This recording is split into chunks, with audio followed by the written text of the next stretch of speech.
Panduan penerapan Good Manufacturing Practices atau GMP sesuai SNI CXC 1 1969 Revisi 2020. Prinsip Umum Hygiene Pangan. GMP berdasarkan SNI CXC 1 1969 Revisi 2020 adalah prinsip umum hygiene pangan yang telah ditetapkan oleh BSN menjadi SNI tahun 2021 lalu dengan tujuan menyesuaikan standar dengan perkembangan di tingkat internasional. Penerapan GMP ini merupakan salah satu persyaratan kelayakan dasar dalam memproduksi produk pangan. Penerapan GMP ini bertujuan untuk 1. Menghasilkan pangan olahan yang bermutu, aman, dan layak untuk dikonsumsi serta sesuai dengan tuntutan konsumen. 2. Mendorong industri pengolahan pangan agar bertanggung jawab terhadap mutu dan keamanan produk yang dihasilkan. 3. Meningkatkan daya saing industri pengolahan pangan, meningkatkan produktivitas dan efisiensi industri pengolahan pangan.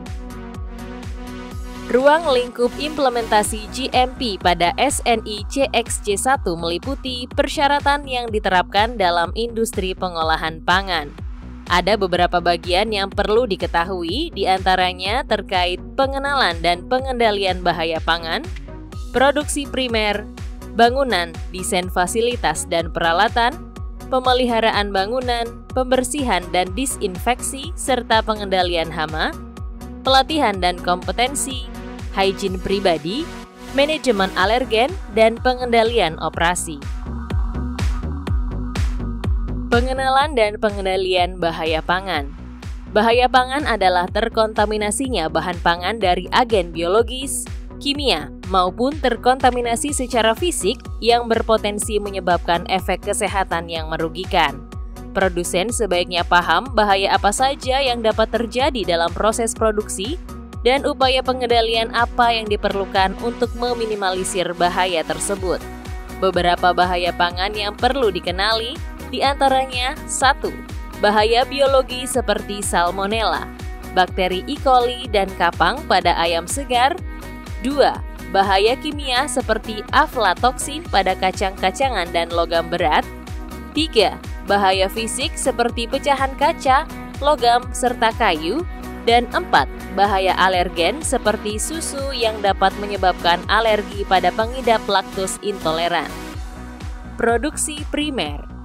Produksi primer sebaiknya dikelola dengan cara yang dapat memastikan bahwa pangan aman dan sesuai dengan tujuan penggunaannya, mulai dari pengendalian lingkungan produksi, proses produksi yang higienis, penanganan, penyimpanan, dan pengangkutan pangan yang baik dan benar, serta penjagaan pembersihan, pemeliharaan, dan hygiene personel. Bangunan, desain fasilitas, dan peralatan. Ada banyak bahasan dalam bangunan produksi, namun yang terpenting diantaranya adalah 1. Lokasi produksi harus jauh dari tempat yang tercemar maupun sumber kontaminan seperti daerah bebas banjir, bebas hama, dan bebas sampah. 2. Bangunan didesain untuk memudahkan sanitasi dan tidak terjadi kontaminasi silang. Misal, lantai kedap air dan memiliki permukaan rata agar mudah dibersihkan, dinding dibuat halus dan berwarna terang, atap dan langit-langit dibuat tahan air dan anti bocor. Ventilasi dibuat agar peredaran udara mengalir dengan baik, pintu dibuat mengarah keluar dari ruang produksi. 3. Desain tata letak produksi dibuat searah atau satu alur untuk mencegah kontaminasi silang. 4. Area bahan baku dan produk jadi sebaiknya dipisahkan. 5. Drainase dan fasilitas pembuangan limbah diatur supaya air buangan dan limbah tidak tergenang dan diberi penutup. 6. Fasilitas pembersihan dan toilet wajib disediakan. 7. Pencahayaan diatur supaya cukup terang dan lampu diberi penutup untuk mencegah pecahan jatuh di lokasi produksi. Jangan lupa, peralatan dan wadah yang bersentuhan dengan pangan sebaiknya dirancang sesuai dan aman untuk pangan serta dapat dibersihkan secara memadai. Pemeliharaan bangunan. pembersihan dan disinfeksi, serta pengendalian hama. Kegiatan ini penting untuk pemeliharaan bangunan, memastikan kebersihan dan disinfeksi, pengendalian hama, pengelolaan limbah, pengendalian kontaminasi silang. Kontaminasi silang adalah terjadinya pencemaran dari satu bahan ke bahan lainnya, di antaranya melalui kontak langsung atau melalui pekerja pengolahan, kontak permukaan, atau melalui air, dan juga udara yang kesemuanya menyebabkan kerusakan atau spoilage pada produk akhir. Kontaminasi silang ini sangat penting untuk dijaga agar tidak terjadi dan pencegahannya dapat dilakukan dengan cara 1. Memperhatikan desain dan tata letak bangunan serta peralatan atau mesin produksi. 2. Mesin atau peralatan produksi harus senantiasa dibersihkan secara teratur. 3. Membedakan peralatan untuk penanganan bahan baku dan produk jadi. 4. Segala bahan harus diberi label yang jelas agar tidak tertukar. 5. Bahan beracun harus disimpan jauh dari tempat penyimpanan pangan. 6. Bahan baku harus disimpan terpisah dari bahan yang telah diolah atau produk akhir. Pelatihan dan kompetensi. Pelatihan penting untuk sistem hygiene pangan dan meningkatkan kompetensi personel.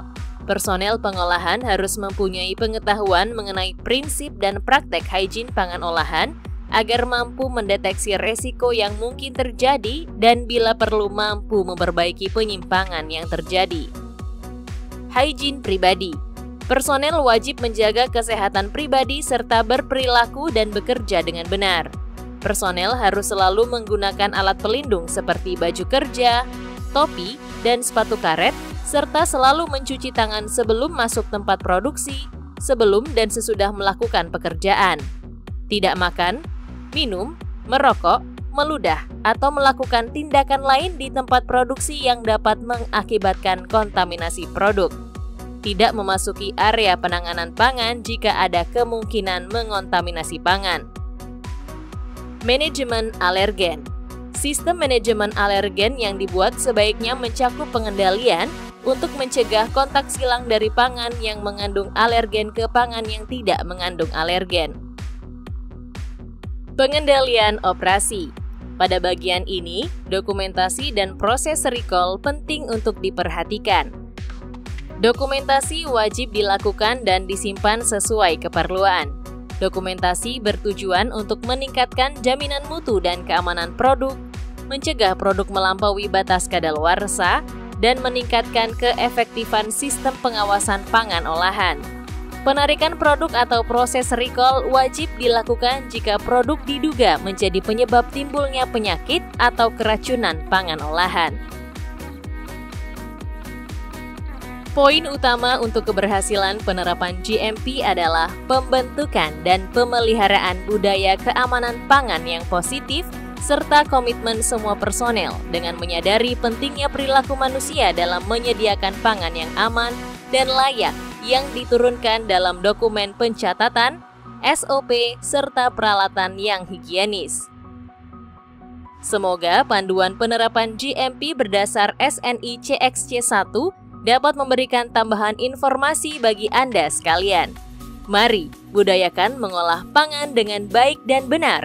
Konsumen aman, produsen senang, pemerintah tenang.